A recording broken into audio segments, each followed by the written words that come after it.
all, Australia itself is the world's second smallest continent, second only after Antarctica. It's the smallest inhabited continent. The name Australia means Great South Land. And the first people of Australia were the people we call Aboriginal Australians, commonly called blackfellas. And of course, you have different names, the Koori, the Goori, the Noongar, and various names. The people of Australia, originally Australia was an African land. In fact, in European documentation, they considered it an African satellite. When the British came into Australia and began the mass extermination of African people, they were crystal clear who they were exterminating because they said it. And also we know that right off the coast of Australia was an island called Tasmania, a little island off the coast of Tasmania. There are no living Tasmanians in existence right now. You can't find a Tasmanian man, woman, or child because the British systematically exterminated the entire population.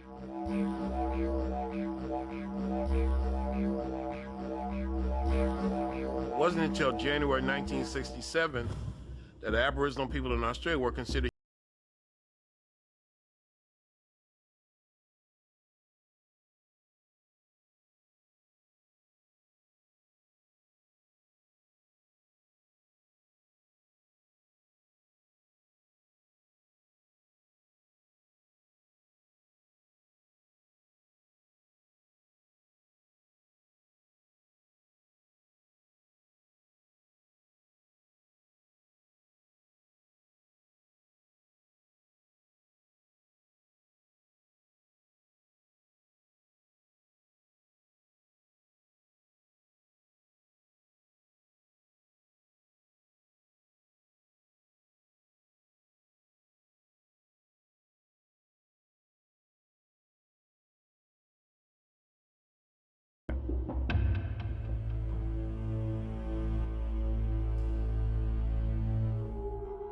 you have three major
look at images of King Kamehameha, and I know you have, who is what might be considered the founder of Hawaii. It's like the founding father of Hawaii. Clearly Africa.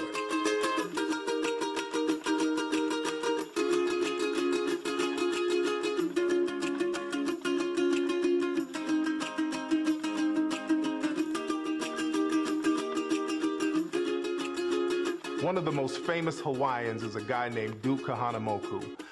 Duke was one of the forefathers of modern surfing, and they would use Duke to promote tourism in Hawaii. They would send Duke to the continental United States to promote swimming in Hawaii and surfing, and Duke had problems getting into swimming areas when he came to the continental U.S. because people thought that he was black because he was so dark, and many of the native Hawaiians, they have that dark African phenotype. If you go to places like Maui and some of the remote areas of Hawaii, they look like black people, just like Samoans. You go to Samoa, they look like black people over here in America.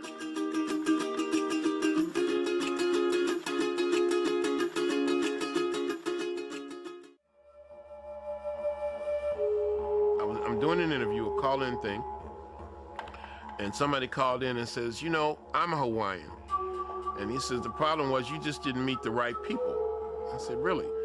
He says, when I was a young boy, my grandmother used to tell me that when Kamehameha was trying to unite the Hawaiian Islands, this is around 1815, that he ran into trouble and he sent back to Africa for reinforcements. He said that was a Hawaiian tradition.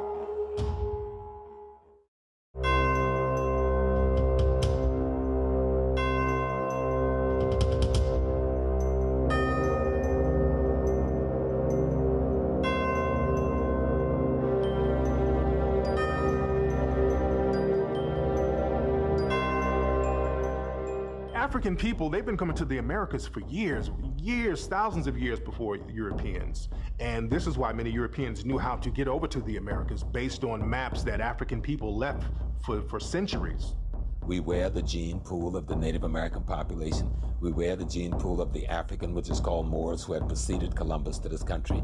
And we wear the gene pool of those Africans who came from the continent. And so we felt that this land, and I do now still feel this land is ours. I'm an African American. Africa is my race. America is my geopolitical place. I'm not surrendering that to anybody.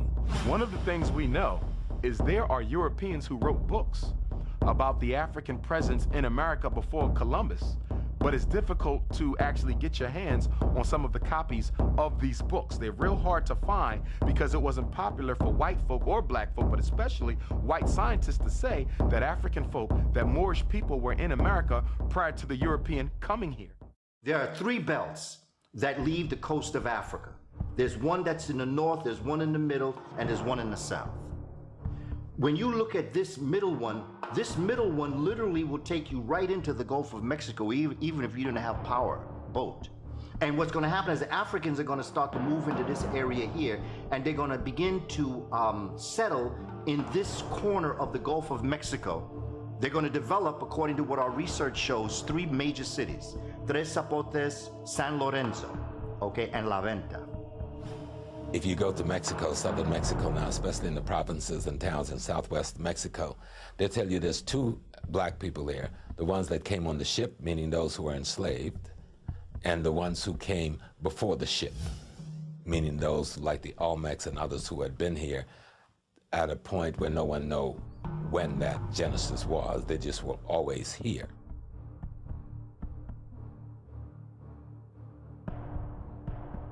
The Olmec problem was the European scientists, after finding it, it was found by a little farmer who was clearing the land for him to grow some maize and grow his corn. And he found what looked like an upside down pot. And when he called the owner of the land over, they found out what it was, and he excavated it, and they found this gigantic head.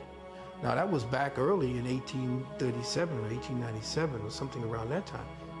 When they found that and they saw this Africoid face, that completely turned everything around, because they thought the Mayan civilization was the oldest civilization here. Now, when they found that the Mayan civilization was not the oldest civilization, and that Africans all through the histories were supposedly brought here as slaves, they did not want to fess up and change their whole curriculum to state that there was an African civilization in the Americas some 5,000, 10,000 years ago.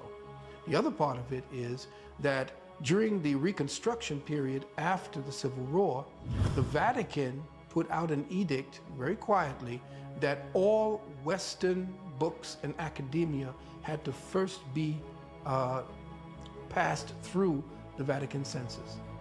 So the Vatican said that any evidence of black history here had to be taken off of the history book.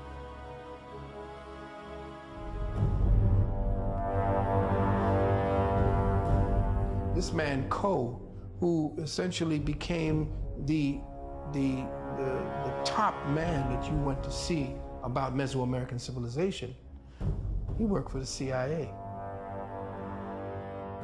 When I was down there in Mexico, I saw one Olmec statue. It was very interesting to me. It had the face of an African person, and the name of the statue was actually called Monkey Looking in the Sky. And what they would do, they would try to pretend that a lot of these statues were actually animals. Like the Olmec heads, they would try to say that they were jaguars and they were aliens from outer space. The European archaeologists would try to make up anything to say that they were not black. But this one statue called Monkey Looking in the Sky is clearly not a monkey, because first of all, monkeys don't have full lips, and it looks like a person. It is a person. And this just goes to show the depths that these archaeologists will go to deny the African history. One of the earliest groups that I can find archaeologically would be the Folsom people, Folsom. That's why you go out, you look at your map, you find various areas that we call the Folsom areas, Folsom, Arizona, Folsom, Nevada. You go out in New Mexico, you find Folsom Prison. And you find one of the biggest archaeological and oldest digs in America is called the Folsom Archaeological Findings out there, where they found all these African artifacts in the ground. And that was 16,000 years ago. 6,000 years ago, Asians began to migrate across the Bering Straits into the United States, and they came into the United States across the Bering Straits into Canada, then down to the northern part of the United States, and down into the southern part, and they interbred and met and interbred with blacks, those Folsom people. And otherwise, that's why American Indians never had slant eyes and were never yellow skinned. They became round-eyed and brown skin and red skin. All over the country.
In the 1800s, there was something called the Dawes Rolls, which was basically a census that made records of people's ethnic backgrounds in order to determine which Native American tribes would get certain land allotments and other benefits. After slavery, many black people were associated with some of these tribes by bloodline, through marriage, through adoption, and even servitude. And because they were associated with these tribes, many black people were entitled to some of these benefits. The government did not want blacks to get these benefits, so they created a separate freedmen's list specifically for black people. They also started to list any full-blooded Native American who had African features as black, because they didn't want them getting those benefits either.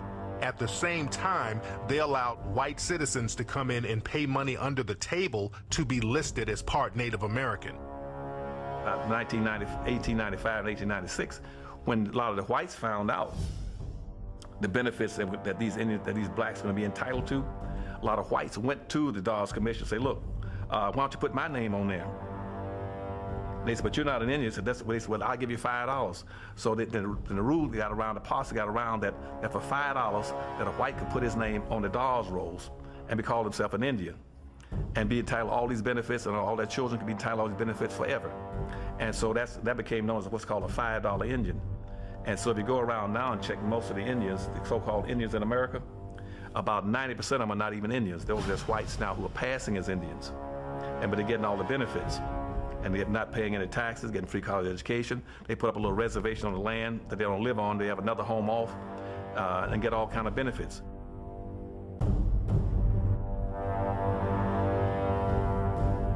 Iron Eyes Cody was another famous Native American person. He was in the media for years. In the 1970s, they utilized him for this pollution commercial. He was known as the Crying Indian. So he was a very well-known Native American in American culture. But the reality is, Iron Eyes Cody wasn't Native American at all. He was Sicilian. Both of his parents were from Sicily. So he didn't have one drop of Native American blood in him. He was another fake Indian.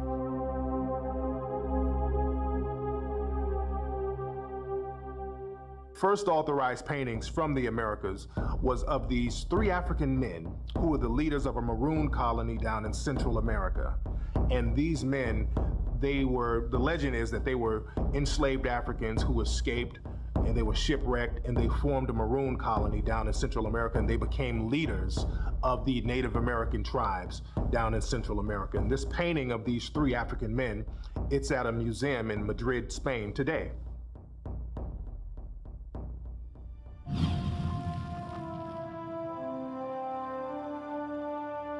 Boukman, Haitian Revolution, the original revolutionary, because he was turned in the night of the revolution.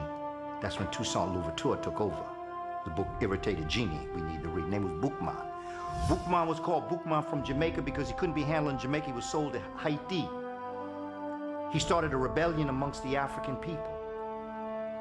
And they knew him as Boukman because they always read. He was very intelligent. He always taught the people who they were and what they were. The night before the revolution, Boukman looked to his brothers and sisters in the field, and he said, "You want to win?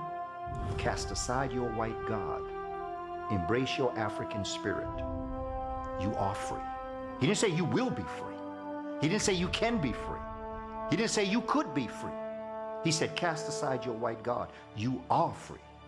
Had it not been for the Haitian Revolution, America would be 50% of its current size, if not more. The Louisiana Purchase doubled America's size, and it would have never been a Louisiana Purchase if there had never been a Boukman Dada, Jean-Jacques Dessalines, and Toussaint Louverture, because it was their victory over Napoleon's army that bankrupted the banks of France and forced them to sell its shares of land in America to this country. Toussaint Louverture gave millions of dollars to a man named Stephen Girard. He was a European sea captain.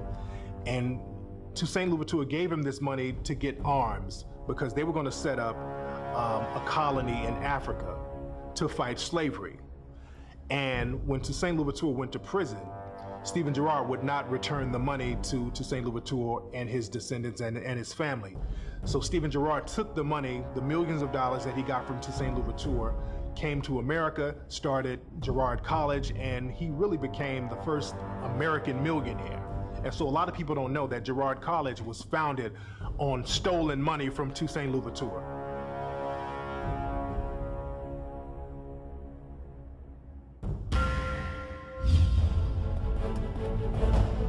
Down in Peru, they found a mummified body of a Peruvian girl who was sacrificed about 500 years ago. And the Peruvian girl, if you look at her, her body's well preserved. She has African features, African facial features. She even has African style braids. And this Peruvian mummified girl is still on display. The HMS Challenger was a ship that went on an expedition in the 1870s. And they went to different places around the world, and one of the places they went to was a place down in South America called Terra del Fuego. It's right on the tip of South America. And they took photographs of some of the Native American people there. And one of the Native Americans down there, one of the Native American pictures they took is a man who looks like a West African man. He's pure Native American though. And this picture of this Native American man who looks like a West African, this photograph is at the London Museum to this day. So this just goes to show many African-looking people were already over here.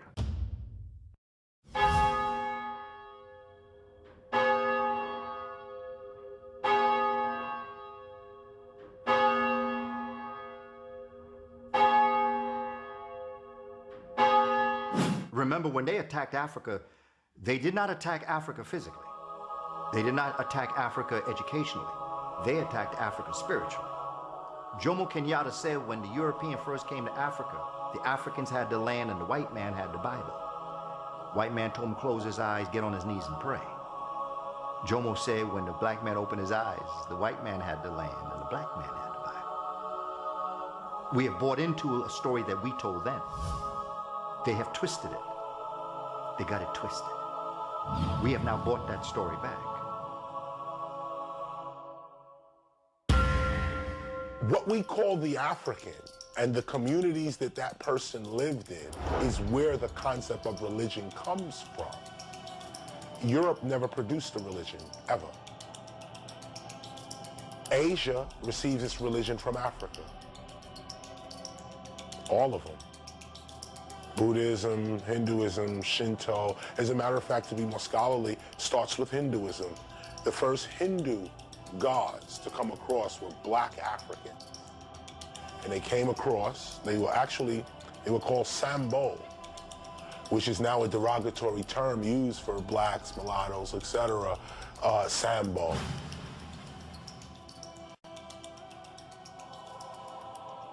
I said Judaism, Christianity, and Islam are merely fragments from the periphery of the African spiritual system that you call voodoo. People said, you can't even go there with that. I can go there with that.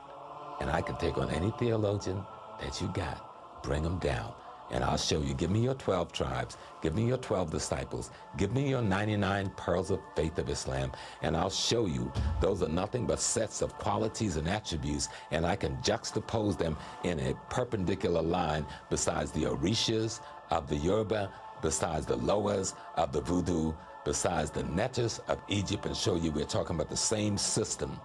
Jesus is a name which did not come into existence in the English form until the 1600s. The letter J was not invented until the 1600s.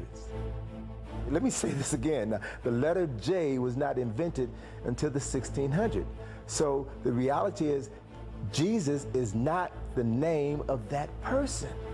His name is an Amharic name, Yeshua. 1482, Leonardo da Vinci was commissioned to paint a painting of Christ and the 12 disciples. This was 1482, 10 years before Columbus set sail, because that painting would be the greatest weapon used in colonialism, and still is right now, because many black people around the world still have that original Last Supper. And so when Leonardo was asked to paint that picture, he got his uncle to actually sit in, and this is an historic record. He got his uncle to sit in and pose as Christ, and he got 12 criminals from a local jail who happened to be available to sit in as the 12 disciples.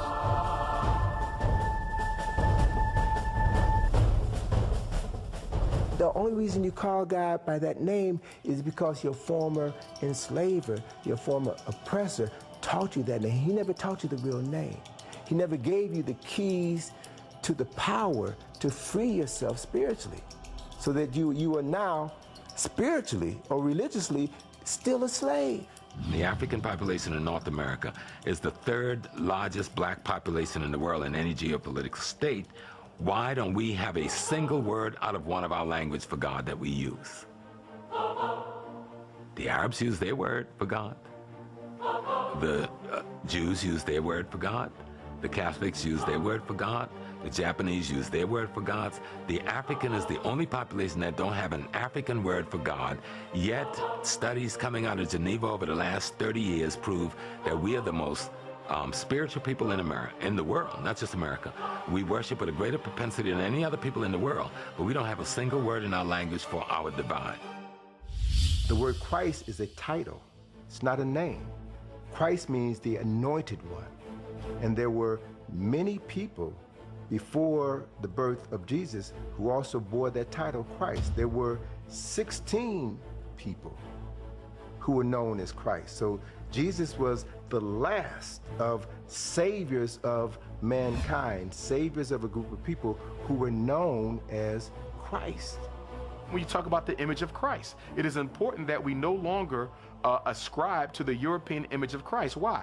Because the brain is an associating organism. It stores everything as pictures. And because it is associating, if you force feed an African child that Christ is white, because the brain associates, as that child begins to grow, the brain will associate white Christ with white people. And so if white Jesus is God, then white people must also be the gods of humanity.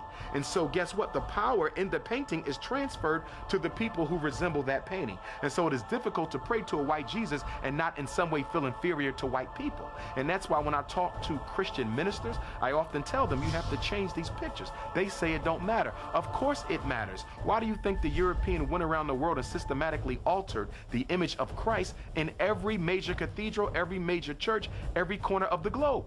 Because it is difficult to oppress a people whose image of the God doesn't look like the oppressor. But when God and the oppressor look one in the same, then the people will come to believe that the oppression was ordained by God. What we find is that in this story that came out of Kemet, after Aset reconstituted the body of her husband Asar, the spirit of Asar came and impregnated his virgin wife, Aset. And then 9 months later, the virgin Aset gave birth to her son, Heru. And Heru was born 4,000 years ago on December the 25th.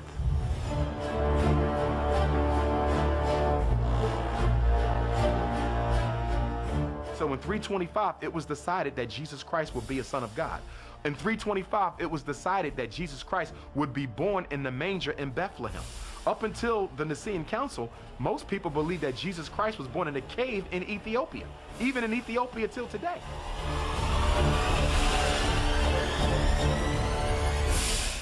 Christmas was not celebrated in December 25th. For hundreds of years. It was celebrated in August. They moved it to December 25th because that's the Egyptian celebration of the birth of the son of the sun. Talking about Heru and Asar.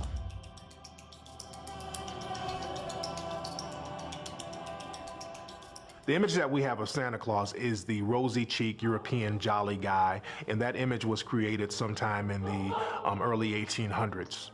But the real Santa Claus was a man by the name of St. Nicholas. And when I do research about St. Nicholas, the real St. Nicholas, the further back I go, the blacker St. Nicholas gets. And when you look at pictures and portraits of St. Nicholas in museums in Europe, St. Nicholas is totally black. And there's a museum in Italy that has an old painting of St. Nicholas, and he has like dark skin, woolly hair. So people have to realize that the Santa Claus that we know and love today is based on a black saint from Europe.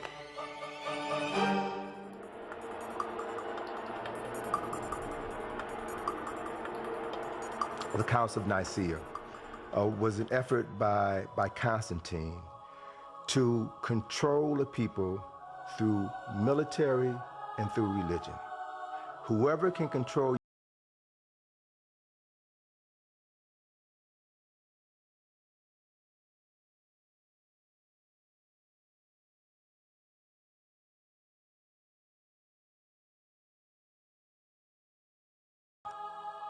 will not only control you, but can control your children and your children's children. So it was at the Council of Nicaea that the Constantine, this emperor, needed to find a way to consolidate his power, because the people that he conquered in various parts of the world had different religions, different ideologies.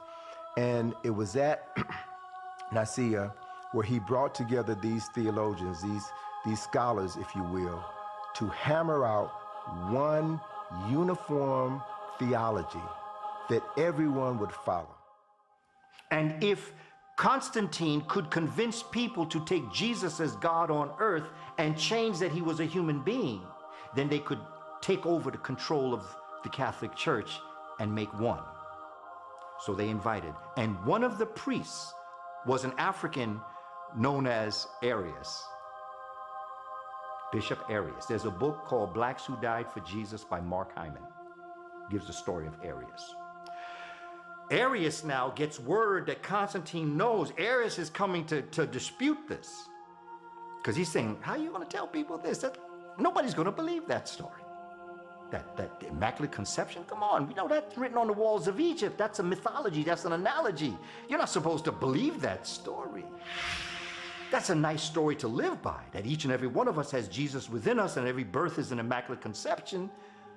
But there was no one boy born as the Son of God to free. Come on, you can't. Constantine said, look, Come on over here, Nicaea, I want to talk to you.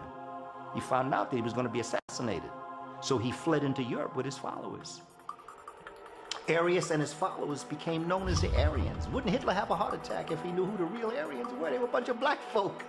Everybody who was worshiping Isis and dealing with mostly a Kemetic religious philosophy, they said, we can't do this. This is ridiculous. This reminds me, there's no man called Jesus Christ. We ain't never heard of him.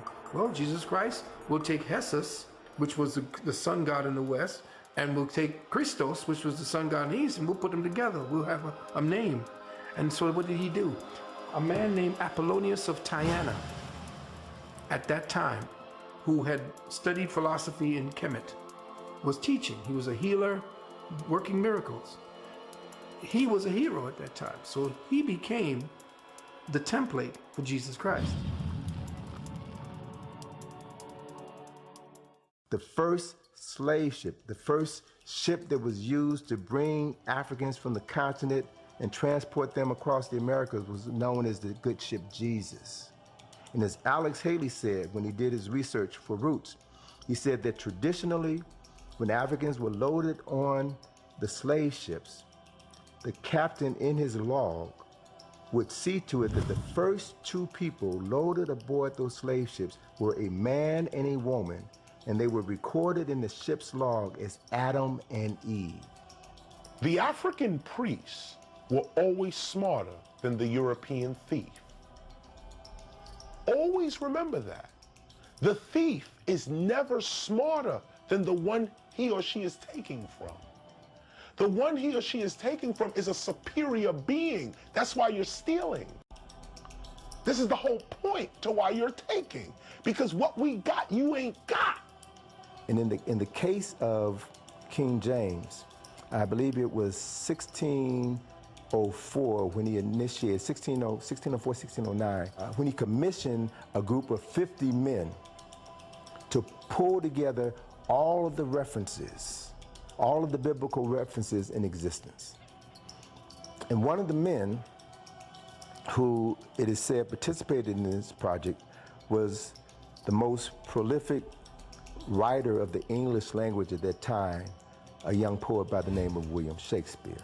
William Shakespeare did work on that project, but as with many religious works that were commissioned during that era, none of the authors were allowed to put their signatures on their works. So artists, being the creative people that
There's a war of genocide that the ignorance of Europe and Asia is allowing them, for the sake of trying not to be faced with genetic annihilation, has allowed them to concoct ways of murdering us. I mean, we can go to the syphilis experiments at Tuskegee, or we can go to the AIDS in Africa. I mean, look at this thing in Africa, where we got AIDS, and so everybody in Africa, all of a sudden, some of the first we saw popped up in New York City in the homosexual community, now it pops up in Africa, and tens of millions of people have got it, and the pharmaceutical company is going crazy selling them drugs that they have to stay on for perpetuity.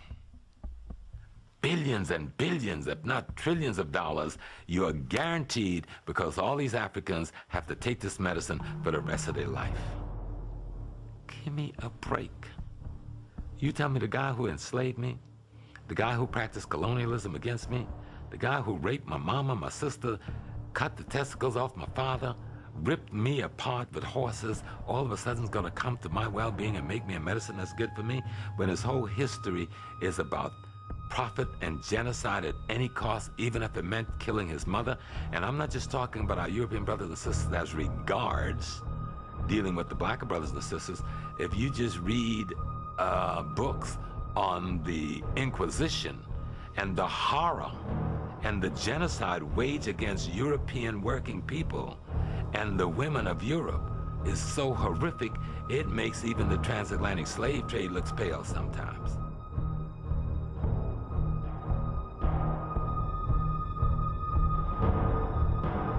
The whole AIDS hoax has been about us getting to take the medication. There's no HIV that creates AIDS. They found that the HIV is a very innocuous, very benign so-called virus and doesn't cause anything. What does cause AIDS is drugs, the taking of medications. And what created the AIDS condition in the homosexual community that came what is known as GRID, gay-related immunodeficiency, were these poppers, amyl nitrate and butyl nitrate, these things that were used for the heart to dilate the muscles. Well, the homosexual community, the one who created it into these little popping things, when you broke the seal, it made a pop, so they call them poppers. It was the inhalation of these things that began to bring down the so-called immune system of the homosexuals, and they began to have this immunodeficiency based upon overuse of this. Why did they use these poppers? Because when they used these poppers and they inhaled it, not only did they get the rush, but the anus began to dilate and relax. So the homosexuals were using this left and right. Thousands are being sold here in New York. And when they found that, they did not put in that poppers were the ones, and that drugs and these poisonous medications were creating the conditions called AIDS. They took the opportunity to ride the HIV/AIDS connection because they knew the money that would be made and that they could recruit people into believing that a heinous disease had attacked everybody. And where did it come from? Africa. It's always wise to study your enemy. If you're going to defeat someone, you must know their strengths and their weaknesses. People have been utilizing Africans to heal themselves for centuries. And people have been going to African shamans, African witch doctors to find cures for themselves, that Eastern medicine. So people have been going to African people to cure themselves for years. The doctor that's given credit for a lot of the internal examinations that women go through, those instruments were first tested on women who were enslaved. And I can only imagine, well, I can't even imagine. A woman could imagine. But the kind of pain that that woman was put through to test those particular iron, steel objects that would go up through their bodies. In the United States, what they would do with slave children, and this has been well documented, to cure rheumatism and to cure gout and to cure arthritis, they would place their feet on top of a slave child and just keep their feet there for hours, thinking that the child, the melanin, would draw out whatever sickness the slave masters would have. Well, we know that a lot of things have happened in our hospitals. We know that experiments was used on our people in almost every city hospital in America. Henrietta Lacks was a sister who lived in Baltimore and who had cervical cancer, and ultimately died of cervical cancer. And the doctors harvested some of her cells, and what they discovered in performing tests on her cells were that her cells were immune to specific diseases, specific cancers. So there was a quality in her cells that was resistant to disease. And they began to develop a host of vaccines and treatment modalities using the cells of this black woman, and they never told her family that they had harvested her cells, that they had made millions of dollars, tens of millions of dollars. Henrietta Lacks' own DNA and her cells are all over the world right now because they were so prolific, they just kept on multiplying. That was an indication of the fact that as African peoples, we hold the genetics for eternal youth.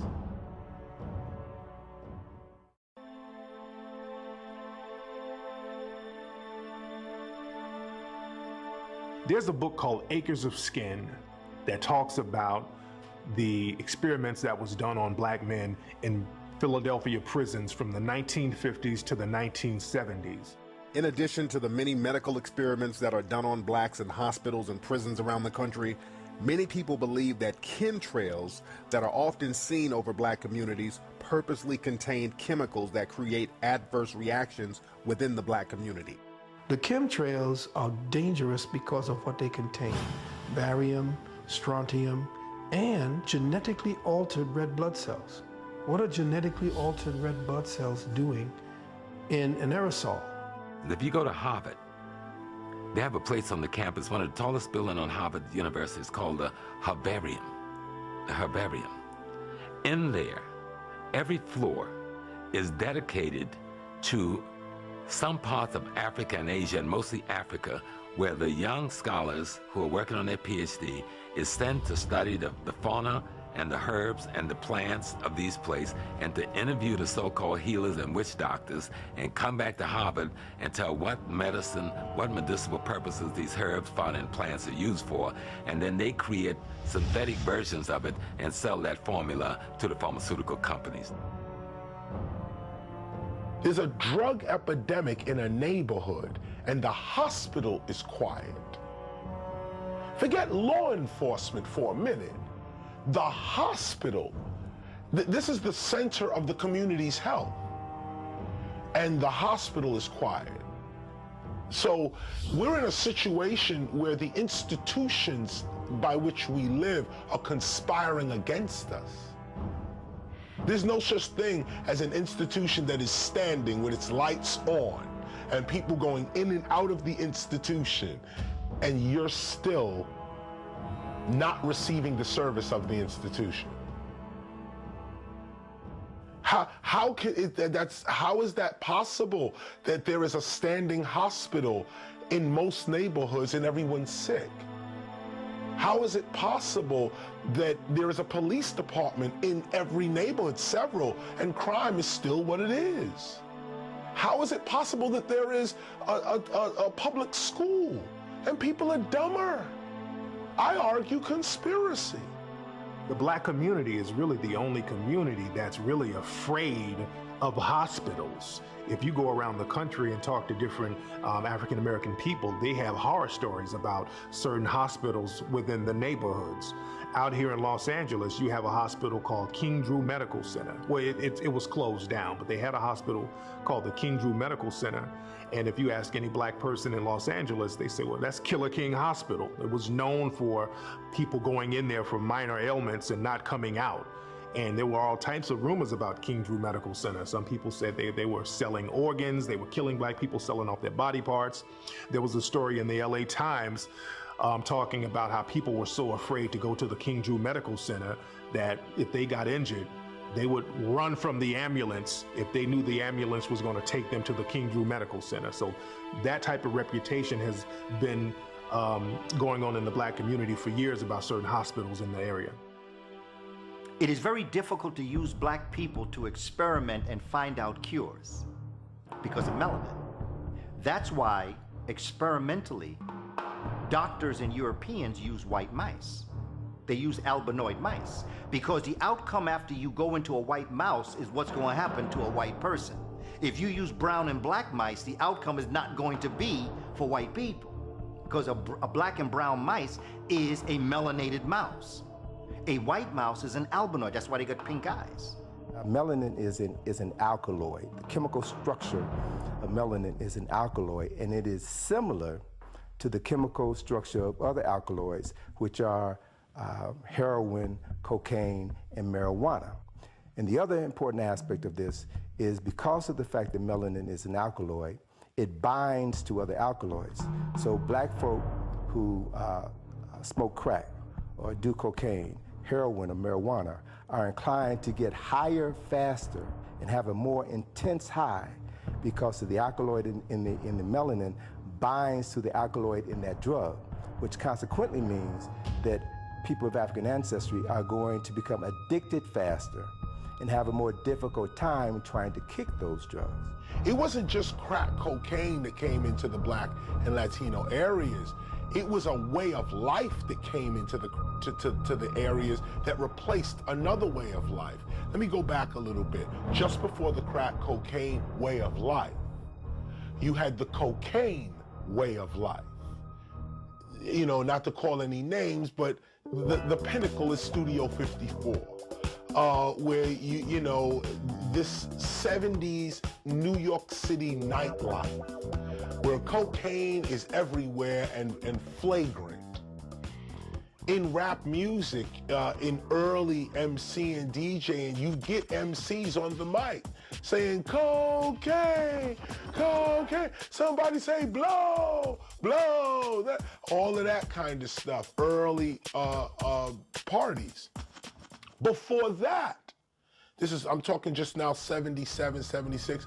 Before that, go back 75, 74, 73. Heroin was the lifestyle that was pushed onto the Black and Latino community. Each one of these destructive lifestyles were introduced into the community. The youth in the country in the 60s almost brought us to the democracy we say we are.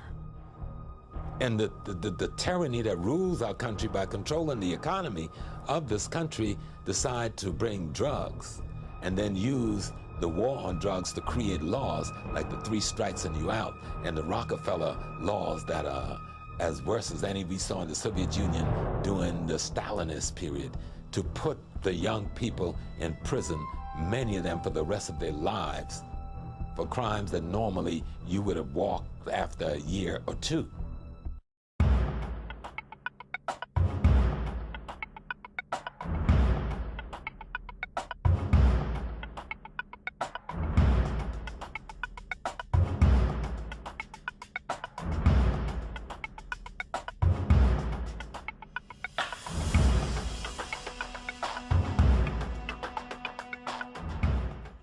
The 13th Amendment reads, slavery is abolished except when you are found guilty of a crime and go to jail.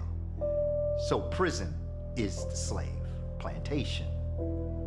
And look at all the things that are denied you in jail is the same thing that were denied Africans on the plantation. Slavery still is very much alive.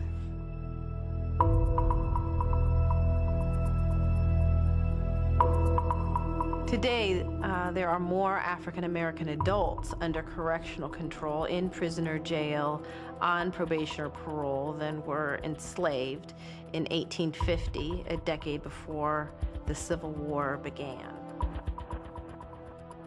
Crime and crime rates did not drive mass incarceration to begin with.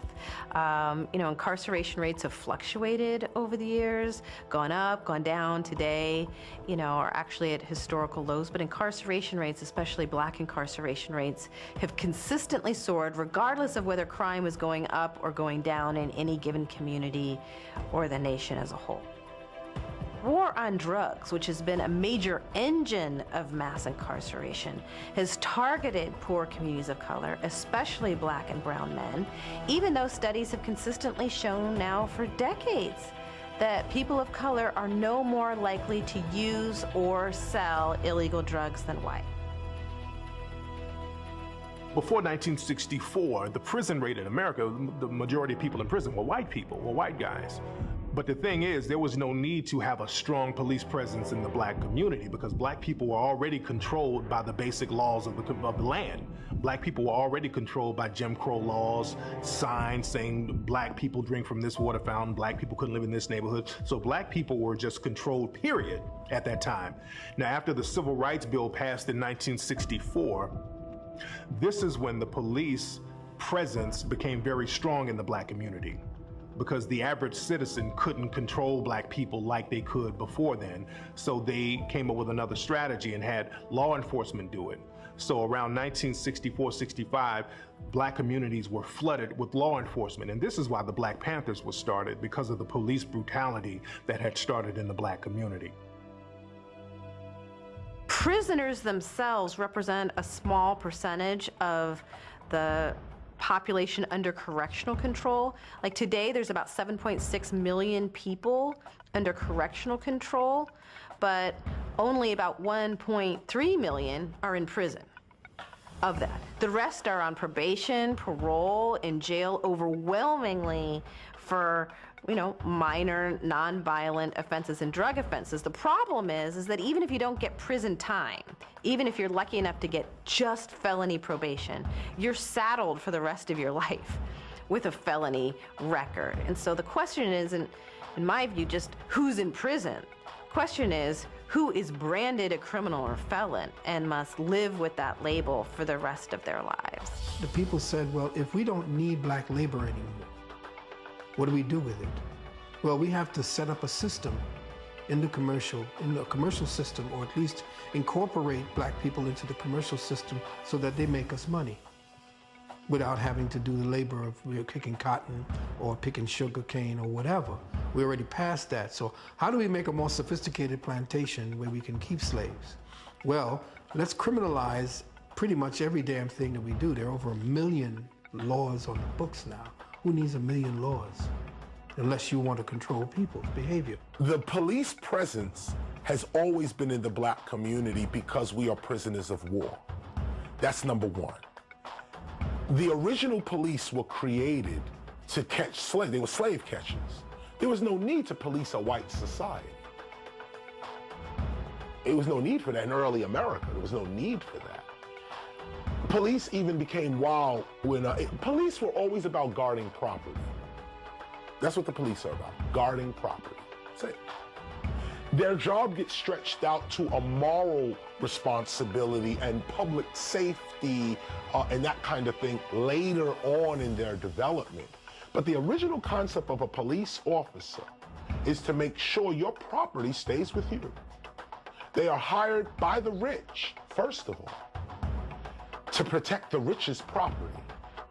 People of all races who are jobless, especially chronically jobless, are more likely to be violent than those who are not. And ghettoized communities are areas of concentrated poverty and joblessness.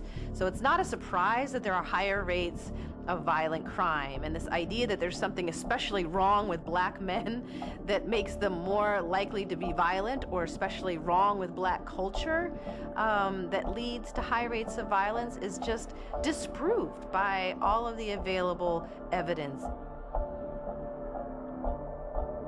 If we were to invest in education and job creation in the communities that need it most and eradicate these high levels of joblessness, we would also see the racial disparity and violent crime disappear. A lot of people don't know the original street gangs in America were European immigrants, and the movie Gangs of New York goes into that, how these Europeans came over and they formed the first street gangs in America. And the thing is, they weren't demonized. There was a wave of white crime, where white immigrants coming to the United States who were jobless and poor or engaging in high rates of crime. But the response wasn't, let's lock them all up and throw away the key. The response was, what can we do to save our young men? And they went in and invested in education and job creation and providing social services and a safety net to ensure that these young men did not slip through the cracks, and viewed them as one of us who need to be protected and saved, whereas young black men in ghettoized communities are viewed today as largely disposable. 80% of prisons are found in Republican districts, because you may have a town of, let's say, 20,000 people. Let's say you have 20,000 prisoners in the prison in your community. When it's time to be taxed, when it's time to get money from the government, you have 40,000 people. And even though those other 20,000 never get money that are in prison, they're accounted for in your population. There there's extraordinary amount of money being made off of mass incarceration today. I mean, part of it is private prisons, which are making their money, from caging human beings quite directly, but there's also a range of other private corporate interests that are profiting from the prison industry today. Private phone companies that charge prisoners and their families exorbitant rates just to place phone calls and remain in touch with loved ones, taser gun manufacturers, private health care providers that provide typically abysmal health care to people behind bars, have secured very lucrative contracts, and then, there's private corporations that are now using prison labor, rather than shipping jobs overseas, are actually using prison labor, paying them far less than minimum wage. Many of these furnitures we see in all the state offices and stuff, they're made by brothers and sisters in prison. They try to make it seem like it's just license plate. It's a lot more than that. Then all of them are located in areas where they're farms, and almost all of them are loaned out to work these farms, where they're getting only pennies a day. Slavery. Many of these agencies get rewarded in cash by the millions for the sheer numbers of people swept in for drug offenses, which helps to explain why so many law enforcement agencies go out looking for the so-called low-hanging fruit, stopping, frisking, searching as many people as possible in the hopes of boosting their numbers up and continuing to qualify for funding. Anytime you can put your prison on the stock market, it means you already have a methodology to guarantee the commodity, and the commodity is the imprisoned young black man and woman. You're given a number, and you're warehoused in this cell, and you become a warehouse receipt. So more jails are kept up because the warehouse receipts, and if you don't have anybody in jail, you're not making any money. So you need to keep the jails filled in order for those warehouse receipts to be traded on Wall Street and the insurance companies to be making money each time. Drug markets, much like American society generally, are fairly segregated by race. Black folks typically sell to black folks, Latinos to each other. Drug markets are even segregated by class. University students sell to each other. Drug dealing happens in every community of all colors, but those who do time for drug crime are overwhelmingly black and brown. President Richard Nixon was the first to coin the term a war on drugs, but it was President Ronald Reagan, really, who turned that rhetorical war into a literal one. And he declared his drug war in 1982, actually a couple of years before crack first began to ravage inner city communities and become a media sensation. The media frenzy around crack cocaine didn't just happen. It was actually part of, a political campaign conducted by the Reagan administration to sensationalize crack use in inner city communities to boost public support for a drug war they had already declared and persuade Congress to devote millions more dollars to waging it. After crack became a media sensation, harsh mandatory minimum sentences started sailing through Congress, harsh mandatory minimum sentences for minor drug offenses, sentences longer than murderers receive in many other Western democracies. And soon Democrats began competing with Republicans to prove they could be even tougher on them, those people, than their Republican counterparts. And so it was President Bill Clinton who actually escalated the drug war far beyond what Reagan and his Republican predecessors even dreamed possible. There was a representative in Missouri named Chuck Graham, and he had a proposal. He had something called the Life for Life program. And with this program, they wanted to offer prisoners on death row lighter sentences if they were to donate one of their organs or body parts.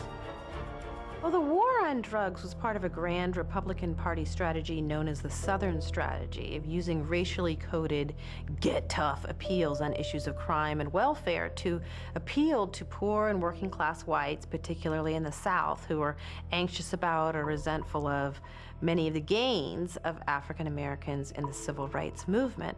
And President Richard Nixon's former chief of staff, Haldeman, described the strategy this way, and I believe I'm recalling the quote correctly. He said, quote, "The whole problem is really the blacks. The key is to devise a system that recognizes this while not appearing to," end quote. The meth epidemic has been severe, and some have argued that the meth epidemic is actually far worse than what the crack epidemic was in terms of the harm that it caused. But there hasn't been any media frenzy associated with the meth epidemic. There has been an increase in the number of whites going to prison for drug offenses since the meth epidemic, but there hasn't been an all-out war waged against people who are predominantly white, who use and sell meth.